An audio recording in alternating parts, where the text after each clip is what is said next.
Hello guys, and welcome back to Titanium Cat Airsoft. Today I'm gonna do a really quick and dirty, first look at my new gun, which is the Umarex Glock 17 Gen 5, made by VFC. I'm not gonna go over what a Glock is, everyone knows what it is, so I'm just gonna compare what the Gen 5 is compared with the Gen 4, right here. Also made by VFC. I've got a steel slide on, and I've got the light on to show for easier showing which gun is which. The main differences externally are that they've gotten rid of the finger grooves, which I like a lot, and they kept the Gen 4 pattern texture, which is actually really good, in my opinion. It's aggressive enough, but not like hurting your hands, and also there's a flared magwell right here. Another difference is they've beveled the front of the slide for easier holstering, and they should, and in fact, bevel the front of the frame. The shop I got it at, QRF, said that the next batch they're going to correct this. So as far as I know, this is only a problem in Asia, in Hong Kong right now. I've seen the European versions online, and they do have the beveled front. So I don't know why they have this on the Asian version, and it's kind of annoying.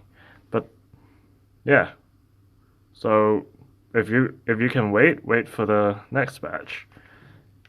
So the thing I like the most about the Gen 5 is the the flared magwell, which really does make reloading a lot easier. Also, the Gen 5 has both side slide releases, which I like as well. Not that I'm left-handed, but it's just useful to have if you're doing left-handed manipulations. Another difference is the magazines are different. According to the shop I got it at, the feed lip is slightly higher, and they said that they are not the new gun is not compatible with the old mags, but I've tried them and they work, so I'm not sure if it's just mine or what, but it works. The markings are slightly different as well, as you can see. The new mag, the marking is deeper, and the Glock logo is actually smaller. Also, the base plate, the new mag, has a slight ramp here, compared to the old one. But otherwise, they're mostly similar. Right, I'm gonna go internal. It's a bit stiff trying to get off because of the hammer.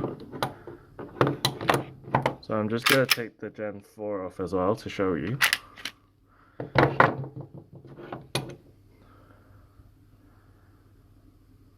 The blowback housing has been changed once again, and you can see the window on the Gen 5 is way bigger to let you have more blowback, more gas going in.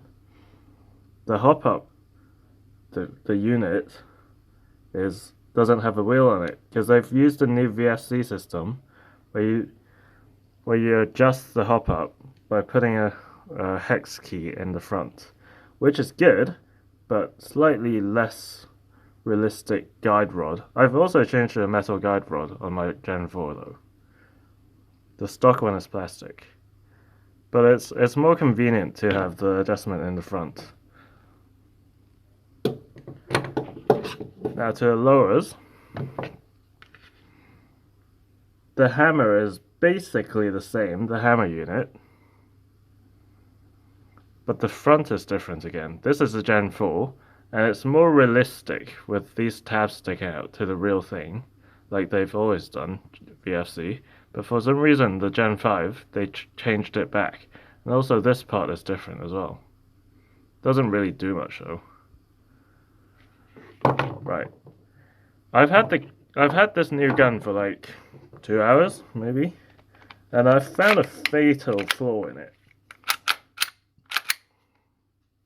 So basically, before that, the shop I got it at said that the trigger on the Gen 5 is harder than the other ones, but I'm not too sure. I think it's just as hard, which is like alright for me. I don't really mind it, but some people do. It is quite hard. It feels the same as the Gen 4 to me. Let me check.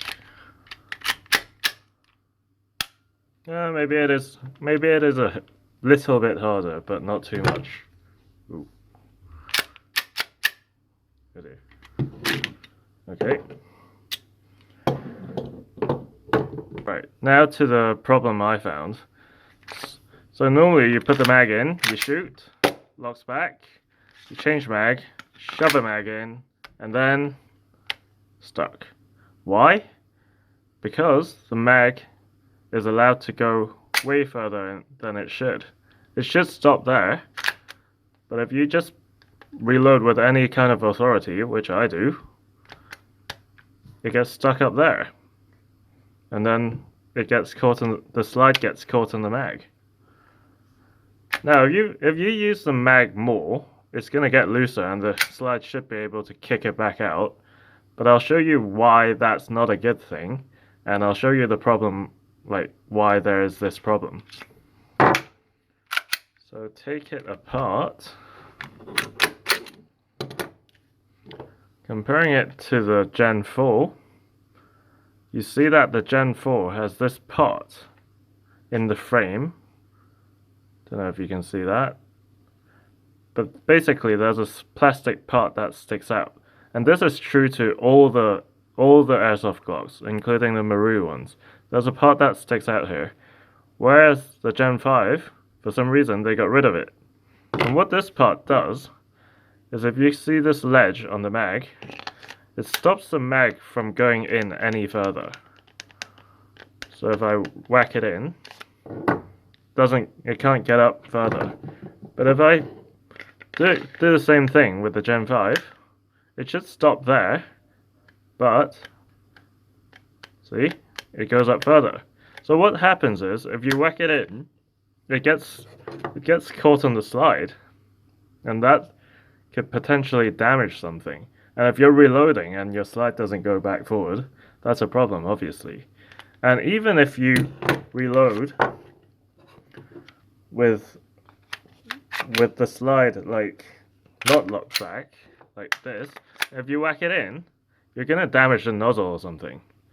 Because the only thing that's stopping the mag from going further is the base plate.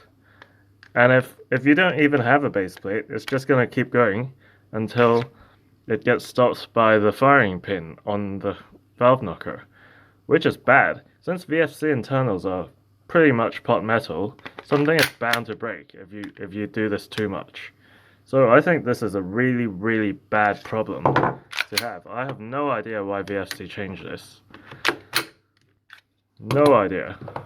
Like, it's been on all the airsoft Glocks. For some reason they got rid of this. Look at that. But apart from this problem, yeah, I love the feel of the Gen 5. To me, it's the best feeling Glock, ergonomically, there is. So if you don't really mind this reloading problem, then yeah, get it. But I would be really, really disappointed if the Gen 5 Glock 19 that's gonna come out has the same problem, because I'm really looking forward to that one.